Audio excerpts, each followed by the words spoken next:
কারণ ওই লসের গাড়ি তো আসলে বেশি দিন কেউ চালাইবে না। এতে যে কোনো কিছুতেই হোক, ছাগল পালন এটা একটা শখের ব্যাপার, ঠিক আছে, কিন্তু শখটা যদি আমাদের জন্য বার্ডেন হয়ে যায়। সুপ্রিয় ভাই বোন বন্ধুরা, আসসালামু আলাইকুম, কেমন আছেন সবাই?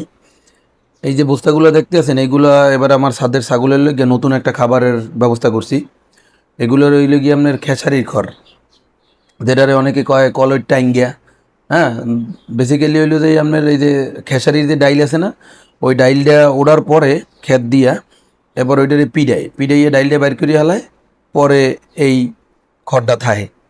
তো যাই হোক, আমি এবার চিন্তা করলাম যে এই ভিন্ন কিছু খাওয়াইয়ে দেই, কেমন খরচ টরচ পরে, এর লেগে নিজেই আনলাম। তো মাপ দিতে আসি, মেশিনটারে একটু জিরো করে লই দাঁড়ান। আমার বডির যে ওয়েট আছে, এই ওয়েট দিয়ে আপনার এই বস্তার ওয়েট মাইনাস করবো, তাইলেই আর কি পাওয়া যাবে যে একটা বস্তায় কতটুক ওজন আছে। তো একটা বস্তায় 4.5 কেজির মতো ওজন আছে, 13 কেজি 500 গ্রাম আর কি। তো যাই হোক, আমাকেও বরিশালের কাছাকাছি আপনার জায়গাটার নাম হলো বিনয়কাটি। এই জায়গায় গেছিলাম আমি একটু কামে। তো পরে চিন্তা করলাম যে আচ্ছা ঠিক আছে, তাহলে এই জায়গা দিয়ে আপনার এই জিনিসটা নিয়ে দেই কেমন ছাগলে খায়। হ্যাঁ, আগে আবার করছি কি আপনার এই একটা বাজেটের ব্যাগে অল্প কিছু আনিয়া শুকনা এরকম খড় আনিয়া অগো দিয়েছিলাম, তো এই যে ওরা বেশ আলহামদুলিল্লাহ ভালোই খায়। তো যেহেতু ওই নাড়া কুড়া খাওয়াই, তারপর লাল দুল খাওয়াই, ভুট্টার ভুসি, তারপরে আপনার হলো গিয়া খৈল, হ্যাঁ, লবণ টবণ এইগুলো যে খাওয়াই, এটার খরচ তো অনেক বেশি পড়ে। তো আপনাকে একবার খরচ হিসাব করে দেওয়া হয়েছিল, আমি 55-60 টাকার মতো পড়ে। তো এইটার দেখলাম যে খরচ আসলে অনেক কম, এই কারণেই আসলে এইটা আনা মূলত।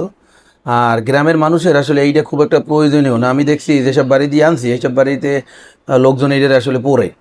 হ্যাঁ, এটারে আসলে ম্যাক্সিমাম মানুষই ছাগলরে তো খাওয়াই না, গরুরে কেউ কেউ কেউ খাওয়ায়, কিন্তু ছাগলরে কেউ খাওয়াই না। তো আমি 15টা বস্তা এবার আনছি। আহ, যদি ছাগলে ভালো খায় ইনশাল্লাহ, তাইলে আমি এটারে কন্টিনিউ করবো নেক্সট ইয়ার। তাইলে আপনাকে আমি হিসাবটাও জানাবো না যে কত করে বসছে আমি এটা খুঁজে দেখলাম যে আসলে এই যে শুকনো কলইটা আর কলইট যে আপনার খড়টা আছে, এইটার মধ্যে আছে আপনার প্রোটিন আছে, ফাইবার আছে, শক্তি, খনিজ উপাদান, ভিটামিন আছে, অল্প কিছু আর কি।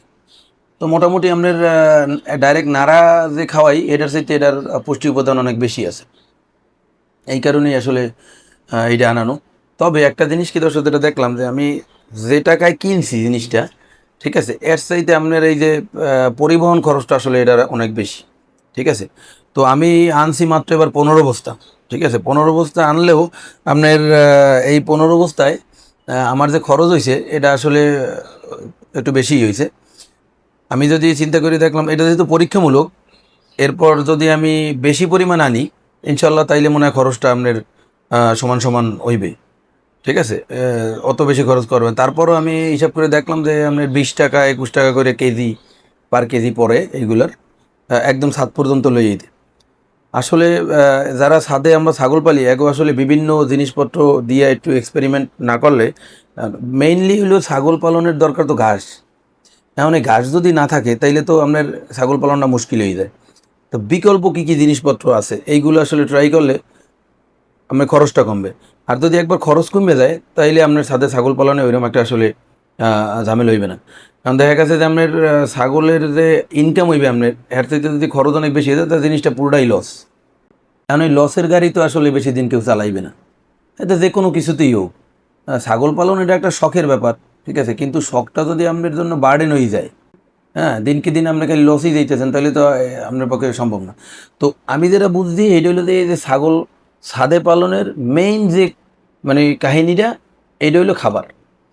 খাবারের খরচটা যদি কমাইয়ে আনা যায়, তাইলে ছাদে ছাগল পালন আসলে কোনো ঘটনাই নেই।